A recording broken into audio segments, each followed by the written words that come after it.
everyone, my name is Fred and today I have a super exciting tag video to share with you all. Now this tag is particularly exciting because I was actually tagged to do this video. Woo! First time! And so today I will be tackling the Reader's Problem tag, which was originally created by Tiffany over at About to Read, and I myself was tagged by Joanna over at Joanna Officially. She is such a lovely person, and so do make sure to check out her channel. I'll leave links to both Tiffany and Joanna's videos in the description box down below. Now the first question is, you have 20,000 books on your TBR. How in the world do you decide what to read next? Now I'm a bit of a mood reader, as I don't plan ahead of time what I'm going to read.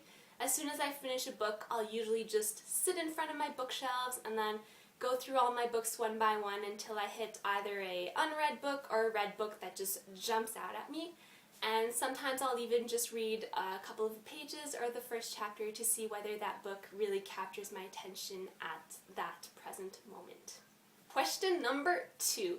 You're halfway through a book and you're just not loving it. Do you quit or are you committed? I usually power through books, even though I might not be enjoying them, simply because you never know what can happen after the halfway mark. The action of the story can easily change and things can take a turn for the better. There are, however, exceptions to this rule. I can think off the top of my head of 4 books that I wasn't able to finish. One of these was David Copperfield by Charles Dickens. I just wasn't interested in the book at the time that I picked it up, and I made the mistake of putting it down to read something else, and then I just never went back to it. Another example of this would be Prep by Curtis Sittenfeld. I had read this for book club back in high school, and I just could not connect with the main character. I found her so frustrating, and so I unfortunately did not finish it. On similar lines is The Art of Detection by Laurie R. King. Same thing, I just wasn't interested, and this was actually also a book club book in high school, but don't get me wrong, I read amazing books with that book club. It just, these two happened to make this video, but they were the exceptions and definitely not the majority. And lastly is Ni vous sans moi, ni moi sans vous by Daniel Mativat. I just wasn't enjoying it, and so I put it down. But I'm actually quite disappointed with myself because I got pretty far within each of these 3 books. So nowadays I definitely would just power through, and I do want to give each of these books a second chance to read them in their entirety at some point. Question number 3. The end of the year is coming up and you're so close but so far away on your Goodreads reading challenge. Do you try to catch up, and how? I don't actually have a Goodreads reading challenge, but if I did, I would definitely try to catch up. I am someone who loves a good challenge, plus I definitely work well under pressure and under stress and under deadlines, and so to catch up to my challenge, I'd probably just choose shorter books or even read comic compilations in order to kind of speed up the reading process. Question number 4. The covers of a series you love do not match. How do you cope? Sure, it really annoys me when this happens, especially when I prefer the original covers. An example of this would be the Stravaganza series by Mary Hoffman. I mean, come on. These ones are definitely nicer than the cover changes, but there's nothing I can do. Sure, I might vent out my frustrations to my mother a bit, but in the end, I just accept it. Like I said, there's nothing you can do, and I just accept the fact that, you know, it'll give my shelf some character to have mismatched books. Question number 5. Everyone and their mother loves a book you really don't like. Who do you bond over shared feelings?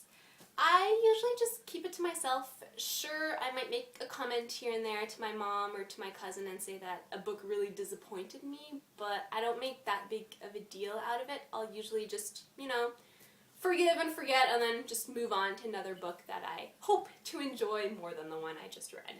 Question number 6. You're reading a book and you're about to start crying in public. How do you deal? Lucky for me, I don't have this problem. I never cry in books. I'm just totally heartless, what can I say? No, I actually have the opposite problem. I have a problem with, just smiling like a goof when I read a book in public. I have trouble restraining my joy and happiness when, good things happen to a character, or when there's just this really funny, brilliant line in a book. But I just say, hey, this book is making me happy. If I'm smiling like a big fool in public, then so be it. Question number 7. A sequel to a book you loved just came out, but you've forgotten a lot from the prior novel. Will you reread the book, skip the sequel, try to find a synopsis on Goodreads, or cry in frustration? I'm usually pretty good at remembering details from previous books. I'll just, start reading the book and eventually I'll fall back into the story, fall back into the swing of things.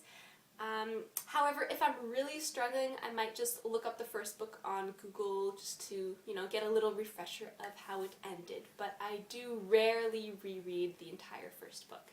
Question number 8. You do not want anyone borrowing your books. How do you politely tell people nope when they ask?